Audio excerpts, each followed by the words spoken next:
Nagbabalik na ang ating Pinoy Imports of the Week. Umpisahan na kagad natin. Sa KBL muna tayo. Solid ang first 2 games ni Juan sa Seoul SK Knights ngayong regular season, averaging 9 points, 2.5 steals at 46% field goal shooting na nagresulta rin sa 2 panalo para sa koponan. Magandang senyales na kahit isa sa mga top team sa liga ang Knights ay nakakakuha ng minuto si Juan na higit 20 minutes a game. Moving forward, sana magpatuloy pa itong trust na binibigay sa kanya ng team.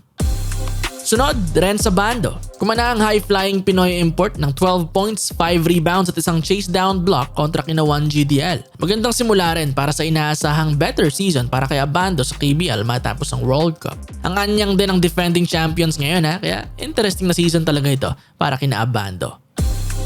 Si Ethan Alvano naman ay patuloy rin ang magandang laro para sa Wonju DB Promi, scoring 15 points at 7 assists sa higit 30 minutes niyang playing time. At ang pinakamahalaga ay nanalo rin ang kanyang koponan.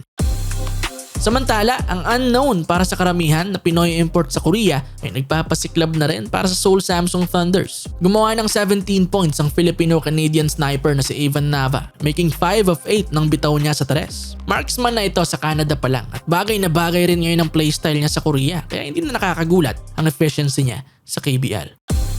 Panghuli para sa mga Filipino imports sa Korea ay si SJ Belangel. Siya ang highest scorer ngayon na Pinoy this week, scoring 20 points at napakagandang 9 of 11 shooting sa field. Kahit natalo ay magandang opening pa rin to sa regular season ni SJ at hopefully ay mag-breakout na ang laruan niya ngayon matapos ang medyo so-so na rookie season.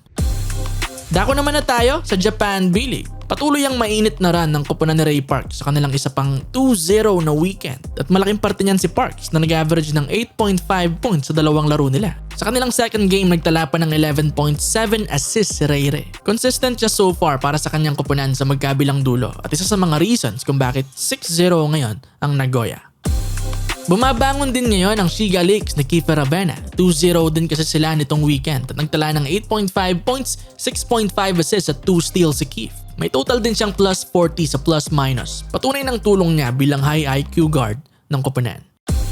Si AJ Adun naman ay stable pa rin para sa Toyama Grouses bilang isa sa mga main bigs nito. This weekend din, siya ang pinaka-nagamit na Pinoy overseas with 35 minutes a game na playing time. At sulit na sulit yon sa double-double averages niya na 12 points, 10 rebounds. Katulad last week, nag-0-2 na naman ang Toyama at bumagsak na sa 0-6 sa standings. Umiinit na rin si Dwight Ramos para sa Hokkaido dahil nasundan niya muli ng solid numbers ang magandang laro niya last week. Ngayon nag-average ng 13 points, 4 rebounds at 1.5 steals si Dwight. So may improve pa sa shooting efficiency pero still ay productive ang 6'4 guard para sa Livanga. Pero ang unfortunate lang na part, 0-2 rin ang team nito this weekend at may 1-5 ng win-loss record sa ngayon. Daanan din natin saglit si Matthew Wright na gumawa ng 20 points at 4 of 8 shooting sa tres sa kanilang first game nitong weekend. Ang kaso lang sa hindi tukoy na dahilan na hindi naglaro sa second game itong si Wright.